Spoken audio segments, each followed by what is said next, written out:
Marawi 912 YouTube channel को subscribe करें। जनपद पंचायत समनापुर के क्षेत्र क्रमांक 10 से जनपद सदस्य पद हेतु शिक्षित, सरल, सहज सुख दुख के साथी, सरलशील एवं कर्मठ महिला प्रत्याशी दीदी मायावती धुर्वे एवं विद्यार्थ धुर्वे के चुनाव चिन्ह बरगद का पेड़ पर मोहर लगाकर प्रचंड बहुमतों से विजयी बनाए।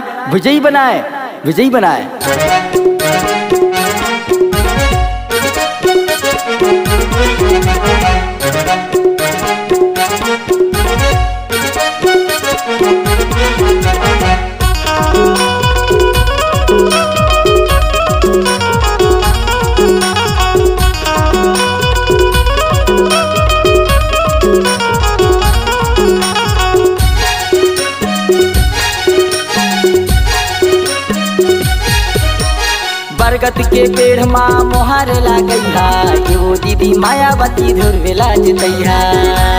बरगद के पेड़ माँ मोहर लागैहा, एगा भैया मायावती धुर्वेला जितैहा।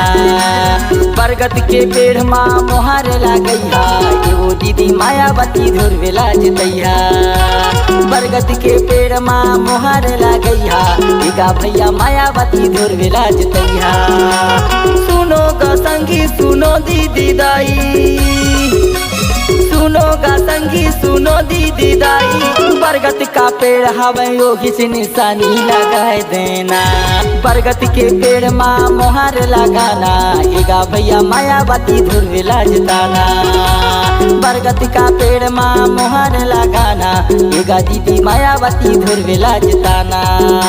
सुनो सुनो संगी संगवारी, काके और काकी, मामा और मामी, मोर मतदान करिए मतदातागढ़ जनपद पंचायत समनापुर के क्षेत्र क्रमांक 10 से जनपद सदस्य पद हेतु शिक्षित, सरल, सहज सुख दुख के साथी, संघर्षशील, नवयुवा एवं कर्मठ महिला प्रत्याशी दीदी मायावती धुर्वे के चुनाव चिन्ह बरगद का पेड़ पर मोहर लगाकर प्रचंड बहुमतों से विजयी बनाए।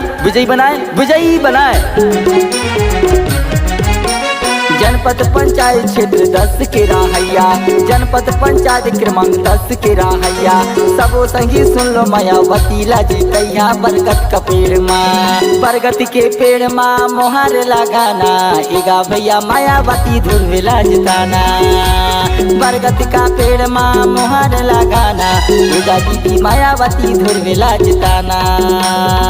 सुनो सुनो संगी संगवारी, काके और काकी, मामा और मामी, मोर मतदान करिए मतदातागढ़ जनपद पंचायत समनापुर के क्षेत्र क्रमांक 10 से जनपद सदस्य पद हेतु शिक्षित, सरल, सहज सुख दुख के साथी, संघर्षशील, नवयुवा एवं कर्मठ महिला प्रत्याशी दीदी मायावती धुर्वे के चुनाव चिन्ह बरगद का पेड़ पर मोहर लगाकर प्रचंड बहुमतों से विजयी बनाए।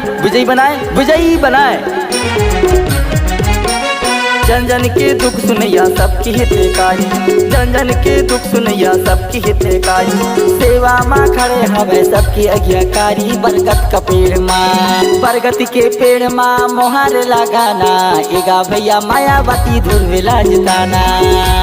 बरगद का पेड़ माँ मोहर लगाना, एगा दीदी मायावती धुर्वेला जिताना। बरगद के पेड़ माँ मोहर लगाना, एगा भैया मायावती धुर्वेला जिताना। बरगद का पेड़ माँ मोहर लगाना, एगा दीदी मायावती धुर्वेला जिताना। बरगद के पेड़ माँ मोहर लगाना, एगा भैया मायावती धुर्वेला जिताना। बरगद का पेड़ माँ मोहर लगाना, एगा दीदी मायावती धुर्वेला जिताना।